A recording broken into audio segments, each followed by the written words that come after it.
Today you read a story called Bats Did It First, a phenomenal story that describes how people get ideas from nature. Today in your language arts journal, I want you to make this chart. We're going to be answering this question through reading a series of stories. The question is, what ideas can we get from nature? I want you to make 3 different columns. The first column, we're going to put today's story. It's called Bats Did It First. Notice that I have capitalization for the title and it's underlined. I want you to pause the video here if you need more time writing these 3 areas. Nice, you've paused your video already and you have this chart made. Well done. We have Bats Did It First. And everything we're reading about this week is how nature inspired an invention from scientists. So the first part that I want us to be able to put our finger on is what characteristic of a bat did scientists use to create something?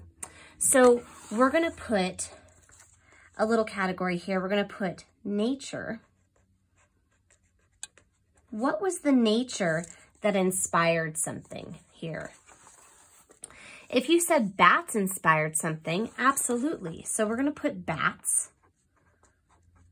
But what about the bats? What did they have that scientists tried to mimic? That means create. I want you to see if on this page you can put your finger on words that tell you what special feature bats have to help them navigate in the dark.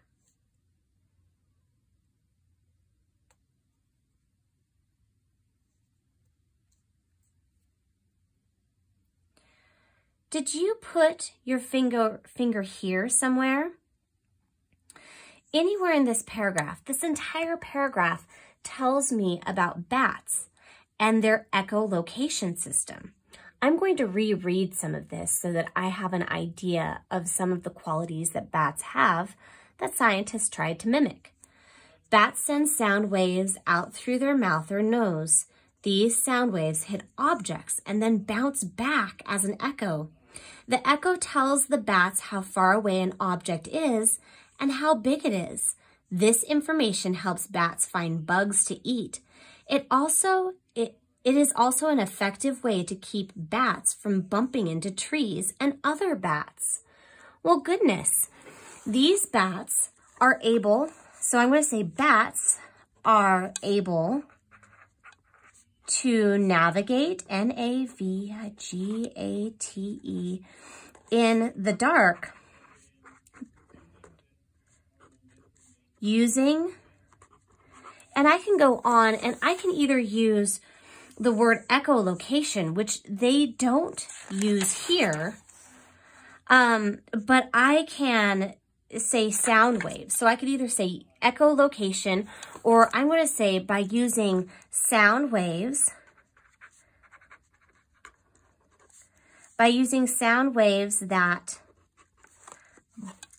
it says, the sound waves hit objects, then bounce back as an echo.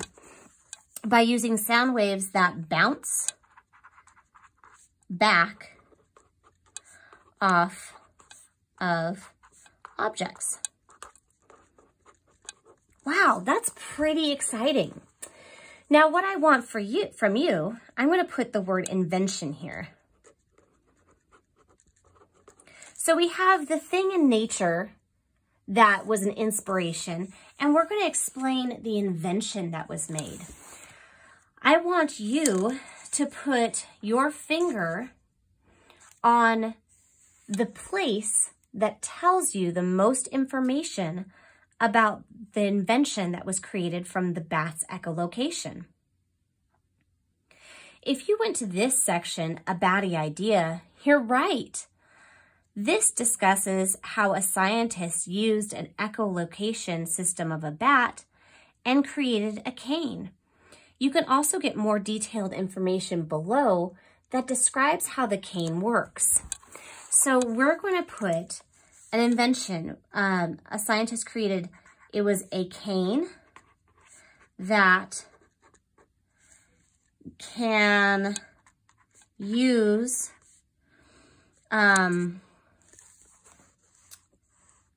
it uses signals that bounce off of objects. The cane vibrates to let the walker know. I'll have to write small here. Something is in the way. So these are my words. You are more than welcome to use my words, or you can use your own words. Know that we're going to be using this material to help us do a writing response on Friday.